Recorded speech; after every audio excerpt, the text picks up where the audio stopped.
परिचय। श्याम और राम अपने चाचा जी के फार्म हाउस पर हैं। वे पेड़ के आसपास खेल रहे हैं। वे पेड़ पर लगे पके अमरूदों को देखकर खुश हैं। क्या हम कुछ अमरूद खा सकते हैं चाचा जी? बिल्कुल बेटा, मैं तुम दोनों के लिए अमरूद लाता हूं। ये कितने स्वादिष्ट हैं। श्याम, उस पक्षी को देखो। यहां तक कि पक्षी भी पके हुए अमरूदों का आनंद ले रहे हैं। हाँ, जंतु पौधों से अनेक वस्तुएं जैसे फल, छाया, ऑक्सीजन आदि प्राप्त करते हैं।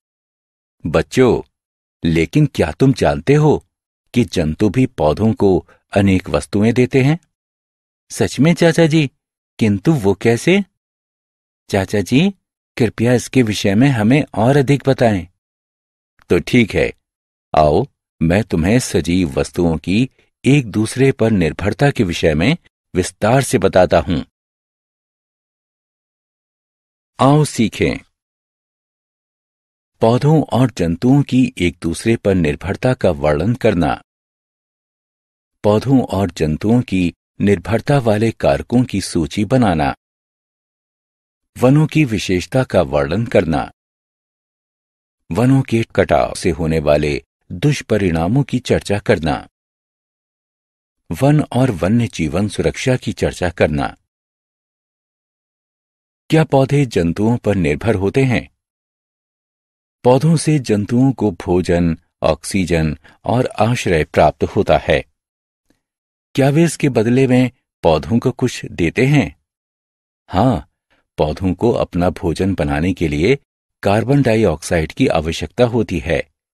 जब जंतु सांस बाहर छोड़ते हैं तो वे कार्बन डाइऑक्साइड निकालते हैं, जो कि पौधों को प्रकाश संश्लेषण की प्रक्रिया द्वारा उनका भोजन बनाने में सहायता करती है। बीज प्रकीर्णन द्वारा अपने बीजों के विकास के लिए पौधे पूर्ण रूप से जंतुओं पर निर्भर रहते हैं। क्या आप जानते हैं कैसे? फूलों से मकरंद चूसने के लिए जब अनेक कीट, मक्खियां और तितलियां उनके ऊपर बैठते हैं तो उनके परागकण उनके पैरों के निचले भाग से चिपक जाते हैं। जब वे एक फूल से दूसरे फूल पर जाते हैं तो वे अपने पैरों में चिपके हुए उन परागकणों को फैला देते हैं। फलों का चमकदार मीठा गूदा पक्षियों और जंतुओं को अपनी तरफ आकर्षित करता है।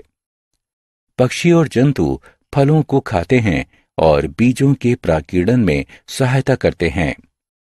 इस तरह जंतु पौधों के अस्तित्व को बनाए रखने में और उनके फलने फूलने में सहायता करते हैं। वन तथा वन समष्टियां। क्या आपने इन लोगों को देखा है? जी हां, ये आदिवासी हैं। आदिवासी लोग पेड़ों की पत्तियों और फलों को एकत्रित करते हैं। आदिवासी वन्य पदार्थों जैसे गोंद, कायिक पौधे, औषधि वाले पौधे और शहद आदि द्वारा अपनी जीविका कमाते हैं। वे वनों में पाए जाने वाले विभिन्न प्रकारों के पौधों से अपना भोजन और औषधियां प्राप्त करते हैं। आदिवासी कुछ पेड़ों जैसे बरगद और पीपल की पूजा करते हैं। पेड़ों के प्रति ये आदर पेड़ों के संरक्षण में सहायता करता है। वनों का महत्व। श्याम वन की हरियाली को देखकर अति उत्साहित है। वनों से हमारे जीवन को अनेक लाभ मिलते हैं। आओ इनमें से कुछ लाभों के बारे में जानते हैं। वायु। वन ऑक्सीजन को निकालकर वायु को शुद्ध बनाते हैं। औषधि। वन में पाए जाने वाले अनेक पौधे औषधियों के स्रोत हैं। उनके लगभग सभी भागों जैसे जड़ों, छाल और पत्तियों का औषधीय मूल है। जल। वन बारिश के जल के बहाव को कम करके और उसे छानकर जल की गुणवत्ता को सुधारते हैं। वे जल विभाजकों की भी रक्षा करते हैं। लकड़ियां। फर्नीचर, जहाज और घर बनाने के लिए हम वनों से लकड़ियां प्राप्त करते हैं। भोजन के उत्पाद। वनों से हम विभिन्न किस्म के फल और शहद प्राप्त करते हैं। छाया, चारों तरफ की वायु और भूमि को ठंडा करके वनों के पेड़ों की छाया पृथ्वी के ताप को कम करके इसे ठंडा रखने में सहायता करती है। ठंडक, वाष्पीकरण और वाष्पोत्सर्जन के दौरान वन सौर ऊष्मा को अवशोषित करने में सहायता करते हैं। कार्बन डाइऑक्साइड का स्तर, ये कार्बन डाइऑक्साइड के स्तर को बनाए रखते हैं और इस प्रकार से पौधों की वृद्धि को बढ़ाते हैं। स्थानीय जलवायु, ये स्थानीय जलवायु को बनाए रखने में सहायता करते हैं और इस प्रकार से जलवायु में होने वाले बदलाव से भी लड़ने में सहायता करते हैं। आओ खेलें। चित्र को उठाकर सही कथन के नीचे दिए गए बॉक्स में रखें। वनों का कटाव। जब श्याम, राम और उनके चाचा जी वन के दूसरे छोर पर पहुंचे तो उन्होंने देखा कि कुछ लोग पेड़ों को काट रहे थे। आप पेड़ों को क्यों काट रहे हैं? हम इस जमीन पर चावल उगाएंगे। चाचा जी ने श्याम और राम को बताया कि बढ़ती हुई जनसंख्या और अनाज की बढ़ती हुई डिमांड के कारण वन उपजाऊ जमीन में परिवर्तित होते जा रहे हैं। वनों के कृषि वाली भूमि में परिवर्तित होने के कारण ही अधिक वन कटाव हो रहा है। लकड़ियों की प्राप्ति के लिए पेड़ों की अनगिनत कटाई से वनों का अधिक क्षय होता है। वनों के कटाव के कारण लाखों प्रजातियों के वास स्थानों का खोना सबसे भयंकर दुष्परिणाम है। वनों के कटाव से जलवायु में भी बदलाव आता है क्योंकि पेड़ ग्रीन हाउस गैसों को अवशोषित करते हैं। वनों के कटने के परिणाम स्वरूप ग्लोबल वार्मिंग बढ़ती है। हमें ये जान लेना चाहिए कि हम पेड़ों के बिना जीवित नहीं रह सकते हैं। वन की सुरक्षा। हमें वनों की सुरक्षा करनी चाहिए।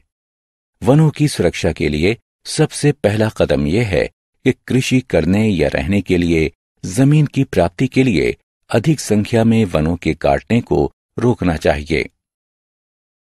यह भी आवश्यक है कि वन्य जंतुओं की खाल, उनके सींग या दांतों के लिए उन्हें मारना या उनका अवैध शिकार नहीं करना चाहिए। वन्य जीवों के मारने के विरुद्ध सरकार द्वारा लागू किए गए कानून तथा नियमों का सख्ती से पालन करना चाहिए। संरक्षित वन क्षेत्र वन्य जीव अभयारण्य कहलाता है। Project tiger.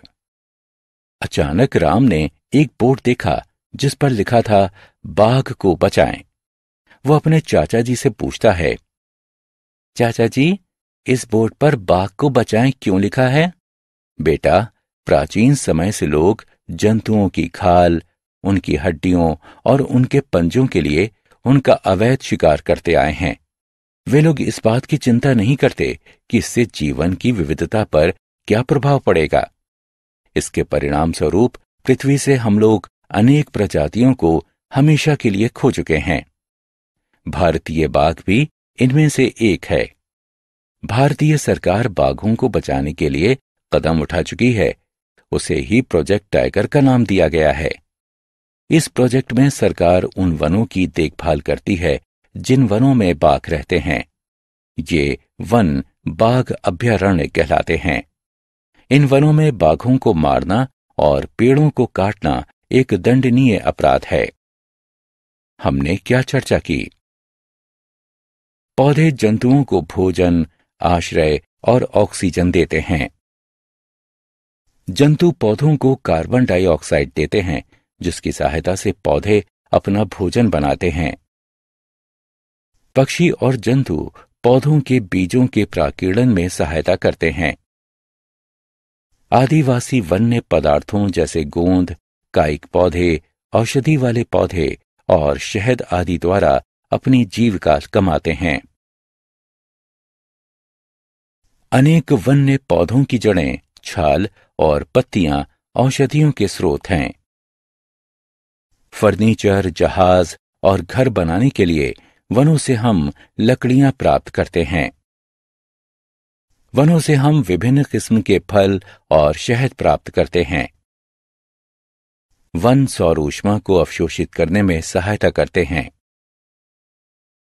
हम वनों को निम्न प्रकार से बचा सकते हैं।